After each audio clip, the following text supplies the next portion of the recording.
Vijayawada university మంచి భవిష్యత్తు కోసం తెలుగు విద్యార్థులు ఇష్టపడే యూనివర్సిటీ. కాల్ 9059052378 9059052379. ప్రెజెంట్ సక్సెస్ నుంచి మళ్ళీ పాస్ట్ సక్సెస్లోకి ఒకసారి వెళ్దామండి. అఖండ సినిమా తర్వాత మళ్ళీ అఖండ 2వా లేకపోతే అఖండ 3వా లేకపోతే అఖండని మించింది వస్తుందా ఇలాంటి అంచనాల్లో ఆల్మోస్ట్ బాలయ్య గారి అభిమానులే కాదు మొత్తం సినీ అభిమానులందరూ కూడా ఆ అంచనాల్లో ఉన్నారండి. అసలు బాలయ్య బాబుతో ఒక్కడితోనే చెయ్యాలి బోయపాటి అనే బాగా కరడు కట్టిన తీవ్రవాదులు కూడా ఉన్నారు అభిమానుల్లో. వాళ్ళకి మీ సమాధానం ఏంటి? నెక్స్ట్ పిక్చర్ ఎప్పుడు ఏంటి సార్? కన్ఫర్మ్ బాలయ్య గారితో అఖండ 2 అనేది ఉందండి. ఏ అభిమానైనా నేను వారిని బాగా ఒక 3 సక్సెస్ మేము హ్యాట్రిక్ కొట్టాం కాబట్టి అలా చేయాలనే కోరుకుంటారు. కానీ వేరియేషన్ ఉండొద్దండి. పక్క పక్కనే చేస్తే ఏది ఇప్పుడు పుల్లారెడ్డి స్వీటు ఒకటి తింటే బాగానే ఉంటుందండి, 2 తింటే బాగానే ఉంటాయి, 1 కేజీ 2 కేజీ తినలేము. సో అందుకని వెంటనే అయితే నీకు అది అయిపోతుంది. ఒక చిన్న టైం తీసుకొని మనం చేస్తే గ్యారంటీ దానికి దీనికి ఉన్న గ్యాప్లో ఆయన 1-2 చేసి ఉంటారు, నేను 1-2 చేసి ఉంటాను బయట. సో దీని నుంచి వచ్చి ఆ గ్యాప్ నుంచి వచ్చి మనం కూర్చొని ఒకసారి చేస్తే వచ్చే కిక్కు వేరేగా ఉంటుందండి. 100%. రోజు అదే అని అంటే కూడా మనకి ఇది పెద్ద అంటే మధ్యలో ఈ చిన్న ట్రాన్స్ఫర్మేషన్స్ ఉంటుంటే రిలీఫ్ సస్టైన్ అవుతుంది. ఆయన కూడా చాలా రిలీఫ్గా ఉంటాడు కదండి. అవును, ఒక ట్రాన్స్ఫర్మేషన్ బయటికి వెళ్ళి ఒక ఎంటర్టైన్మెంట్ సినిమాను, ఒక సెంటిమెంట్ సినిమాను, ఇంకోటి ఒక మంచి యాక్షన్ సినిమా చేసి మన దగ్గరికి వచ్చారంటే సార్ మనం చేసేది ఇంకోలా ఉంటుంది. సో ఆ వేరియేషన్స్ కనిపిస్తాయి. ఓకే, ఒక ఆర్టిస్ట్లో అన్ని వేరియేషన్స్ రావాలన్నా కూడా అది చేయాలి, ఒక కొత్తదనం కనపడాలన్నా కూడా చేయాలి. అదే మా రోజు ప్రీ రిలీజ్ ఈవెంట్లో కూడా బాలయ్య గారు మీ గురించి చాలా బాగా మాట్లాడారు. ఇది మీ మేకింగ్ స్టైల్ మీద కానీ వాటి మీద ఆయనకి చాలా విపరీతమైన కాన్ఫిడెన్స్ మీరంటే. అవునండి. అంటే ఎందుకంటే అఫ్కోర్స్ 3 హిట్లు. అవునండి. ఆయనకు ఆ స్టేజ్లో అవి చాలా అవసరమైన హిట్లు కూడా. అదే టు బి వెరీ ఆనెస్ట్, ఎందుకంటే ఏ హీరోకైనా హిట్ అవసరం కదండి. ఇప్పుడు నెక్స్ట్ మీరు తీయబోయే సినిమా బాలయ్య గారి అభిమానులకు కనుక మీరు చెప్పాలి అని మీరు అనుకుంటే ఏం చెప్తారు సార్ బాలయ్య గారి అభిమానులకి? అంటే ఏం ఇప్పుడు నేను ఇంతకుముందు అదే చెప్పాను సార్. ఇప్పుడు జరుగుతూ ఉంది బాబీ సినిమా, ఇవన్నీ జరుగుతూ ఉన్నాయండి. బాబుది నాకు మధ్యలో ఇంకో కమిట్మెంట్ ఉందండి, అది చూసుకొని వెంటనే నేను వస్తాను. ఇంకో కమిట్మెంట్ ఇప్పుడు చేయబోతున్నానండి. అది ఏంటి అనేది జస్ట్ ఫ్యూ డేస్లో నేను అనౌన్స్ చేస్తాను. ఓకే, జస్ట్ ఫ్యూ డేస్లో. పెద్ద హీరో. సో పెద్ద హీరో. అదే మీరు పెద్ద హీరో అంటే మీరు చెప్పలేము, మీరు గబుక్కొని రామ్లాట్ హీరోని తీసుకొచ్చి పెద్ద హీరోని చేస్తారు మీరు సడన్గా. ఇప్పుడు రామన్ చూస్తే మామూలుగా ఎప్పుడైనా కనిపిస్తే చాలా చాక్లెట్ బాయ్ లాగా కనిపించేవాడు. ఇప్పుడు కనిపిస్తే అలా కనిపించాడు, పక్కనే దున్నపోతుతో కనిపిస్తాడు. ఏది నీ దున్నపోతు వేసి రామని అడిగే రేంజ్లో ఉన్నాడు ఇప్పుడు. సినిమా బయటకు వచ్చాక ఈ don't feel normal about Ram, that is for sure. అవునండి. స్కంద చూసి బయటకు వచ్చిన తర్వాతే సూపర్ కరెక్ట్ అండి. అది ఆ ఇమాజినేషన్ మారిపోయింది రామ్ మీద. అండ్ అతనికి మీకు షూటింగ్ టైంలో ఎట్లా ఉంది సార్ ఇంటరాక్షన్? సార్ చాలా హ్యాపీగా ఉంటుంది సార్, అసలు చాలా హెల్దీగాను హ్యాపీగా ఉంటుంది. ఓకే, అసలు ఇది ఉండదు, బ్రహ్మాండంగా వెళ్ళిపోతుంది. ఒకటే సార్ మనలో క్లారిటీ ఉండాలి, టెక్నీషియన్లో క్లారిటీ ఉండాలి. టెక్నీషియన్లో క్లారిటీ ఉంటే ఇంకెవరు ఇది ఉండదండి, చాలా హెల్దీగా వెళ్తుంది. అవునండి. అంటే సార్ మీరు ఎంత ఇతమిద్దంగా నిర్దిష్టంగా మీ సినిమా చిత్రీకరణ విషయంలో ఎంత పట్టింపుగా ఉంటారన్న దానికి నేను విన్నానండి, నిజమో కాదో నాకు తెలీదు. సరైన సినిమా అసలు అరవింద్ గారికి మీరు చూపించలేదంటగా ఆఖరి వరకు ఎవరో అన్నారు. ఎవరో అనడం కాదు సార్, నాకు వేరే సినిమాలో చూపించడాలు కొంత అయిన తర్వాత వాళ్ళతో అది నాకు అసలు అలవాటు లేదండి. నేను ఒకటి ఫిక్స్ అయ్యి కరెక్ట్గా ఇది అయిన తర్వాత నేను ఫైనల్ ఎడిట్ పర్ఫెక్ట్గా చేసిన తర్వాత కూర్చోబెట్టి చూపిస్తాను సార్. మీకు ఏమైనా డౌట్ ఉందో చెప్పండి, ఇప్పుడు ఏం చేద్దాం, ఇబ్బంది లేదు. ఓకే, ఆ రోజు నేను చూపించినా కూడా మీరు గెస్ చేయలేరండి. ఏ సీన్ కాని సీన్ ఎప్పుడు చూపించినా బాగానే ఉంటాయి సార్. అవును, అది అంతా కూడా కంపోజ్ అయిన తర్వాత వచ్చేసేసి ఒక కరెక్ట్గా ఒక చైన్ ఆఫ్ దీనిలో పెట్టేసి లింక్స్లో పెట్టేసేసి కరెక్ట్గా ఒక స్క్రీన్ ప్లేలో పెట్టి మీ ముందు తీసుకొచ్చి పెట్టినప్పుడు మాత్రమే ఒక జడ్జిమెంట్ వస్తుంది. ముందే ఊరికే చూస్తాం, మేము చెప్తాం, ఏం చెప్పలేరండి ఎవరు అనుకుంటాం కానండి, చెప్పలేరు సార్. అక్కడ అది మనం చీట్ చేసినట్టు అవుతుంది. ఓకే, సో ఫైనల్గా చూసినప్పుడు ఒక్కసారి నాన్న ఇది ఇక్కడ ఏదైనా తేడా ఉంది, డైరెక్ట్ గారు ఇక్కడ ఏదైనా చిన్న ఇది ఉంది, అది ఒకసారి చూడండి, ఈజీ నాకు. ఓహో ఇందుకు అడుగుతున్నారా, లేదంటే సార్ ఇదిగో దీని లింక్ ఇదిగో ఇక్కడ ఉంది కాబట్టి నేను ఇక్కడ ఇది చేశాను అని చెప్పడానికి ఉంటుంది.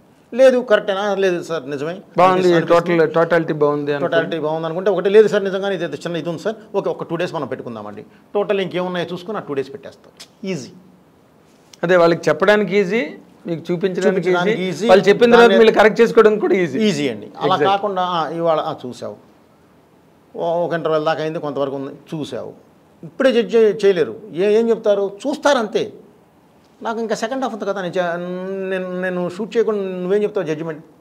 కరెక్ట్. ఎవరైనా సరే సార్. అవును, మీ ఫస్ట్ హాఫ్లో లాక్లన్నీ సెకండ్ హాఫ్లో ఉంటాయి కాబట్టి ఎలా పడితే అలా చూపించి కూడా వేస్ట్ అండి. ఊరికి చూపించామంటే చూపించాము అంతే. అది ఎందుకు? అది అందుకని ఏంటంటే నేను ఆయనకి ఇదే చెప్పానండి, గురుగారు నాకు జడ్జిమెంట్ కావాలి. జడ్జిమెంట్ కావాలంటే నువ్వు రోజుకోసారి చూసే జడ్జిమెంట్ రాదు.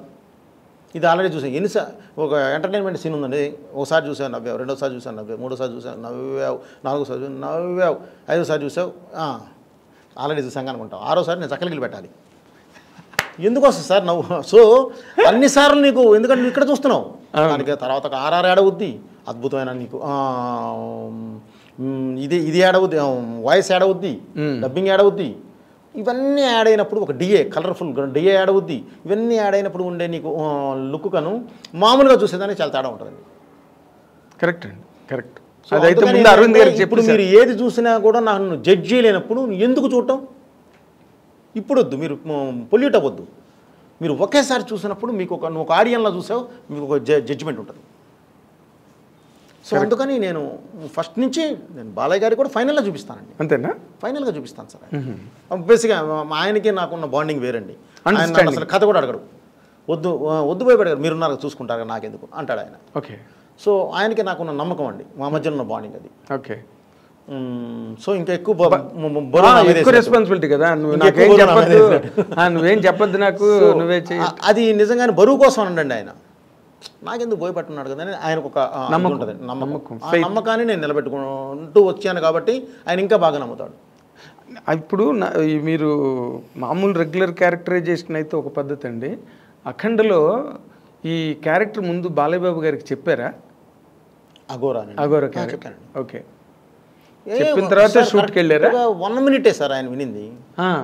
బాబు ఇప్పటివరకు మనం 2 ఇలా చేసాము, సోషల్ ఫార్మాట్ చేసాము, ఇప్పుడు సోషల్ ఫార్మాట్ 2.5 hours కష్టమైపోద్ది, మరి ఏం చేద్దామండి? నేను ఇలా అఘోరా క్యారెక్టర్ అనుకుంటున్నాను.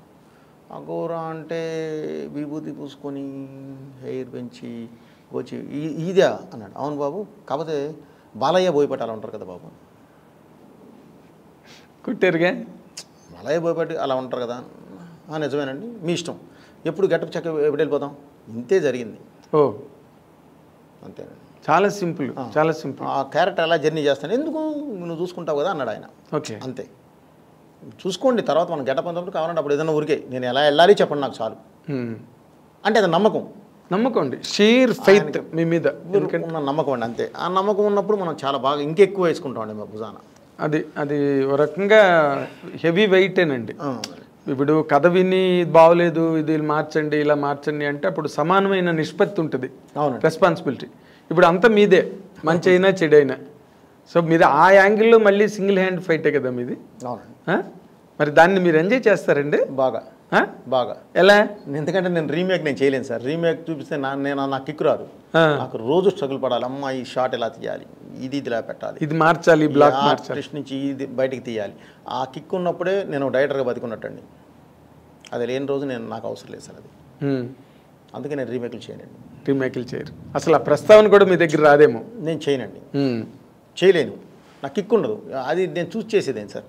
మరే కరెక్ట్, నేను అది పెద్ద ఇబ్బంది పడతాను. నేను రీమేక్లు మధ్య బాగా డిసప్పాయింట్ కూడా ఎప్పుడు రీమేక్ అలా అని కాదు సార్. నేను వాళ్ళతో చెప్పండి, నేను ఎవరితో సినిమాలే కూడా నేను రీమేక్లకి వెళ్ళాను సార్. ఎందుకంటే ఆల్రెడీ చూసిన సినిమా సార్ అది. నేను సో కొత్త పాయింట్ ఆఫ్ వ్యూ ఏదైనా ఉంటే నేను చేస్తాను ఆ రీమేక్లో కూడా. కొత్త పాయింట్ ఆఫ్ వ్యూ దానికి ఇప్పుడు నేను చేసిన దానిలోనే నాకు భద్ర ఉంది, సెకండ్ వెర్షన్ ఉంది, నాకు నేను చేయగలను. ఓకే, భద్రకి సెకండ్ వెర్షన్ ఉంది, కానీ సెంట్రల్ పాయింట్ అదే ఉంటుంది. ఆ సెంట్రల్ పాయింట్ మార్చాలి, మారిస్తే వచ్చేస్తుంది మొత్తం కొత్త కథ వస్తుంది. ఓకే, సింహ కూడా అలాగే ఉంది.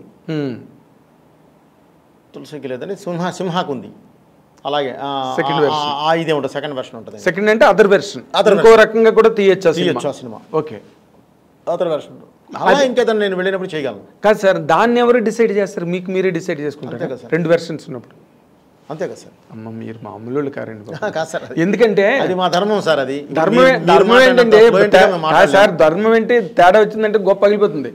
ఇప్పుడు ధర్మం ఓకే, మీ బాధ్యత, మీ ఉద్యోగ ధర్మం, లేకపోతే మీ బాధ్యతలో ఉండే ధర్మం అది. బట్ ఏదైనా ఒక బ్రిటిష్ వాళ్ళు ఎక్కువగా కౌన్సిలింగ్ని నమ్మేవారంట. కౌన్సిలర్స్ కూర్చుని డెసిషన్ తీసుకోవడం అది అవునండి. అది అప్పుడు బాధ్యత అన్నది అందరికీ పంపకం జరుగుతుంది. ఇక్కడ మీరు 2 వెర్షన్స్ రాసుకుని 2 బాగున్నాయి దీనిలో వెళ్దామని అనుకోవడం మాత్రం ఇప్పుడు నాకు సాహసమే. నాకు ఒక రైటర్స్ వింగ్ కూడా ఉంటుందండి. వాళ్ళతో కూడా కూర్చుంటాను సార్. ఓకే. కూర్చొని వాళ్ళ అభిప్రాయాలు కూడా మొత్తం వింటామండి. వాళ్ళతో పాటు కూర్చొని వాళ్ళ అభిప్రాయాలతో పాటు మొత్తం అంతా కూడా అభిప్రాయం తీసుకున్న తర్వాతే ఫైనల్ జడ్జికి నేను వెళ్తానండి. Okay. Then you will arrive at final decision. Yes sir. Okay, ఇప్పుడున్న ఇది ఎలా ఉంది, ట్రావెల్ ఎలా కావాలి, ఏంటి, వాటి ఇప్పుడు నడుస్తున్న ట్రెండ్ ఎలా ఉంది, ఓకే, ఎవరిని మనం ఖాయం చేస్తున్నాం, ఈ సినిమా ద్వారా ఎవరిని ఫస్ట్ ఆడియన్స్ మన సినిమాకి రావాలి అనేది కంపల్సరీ ఇది పెట్టుకొని కూర్చుంటాను. ఓకే.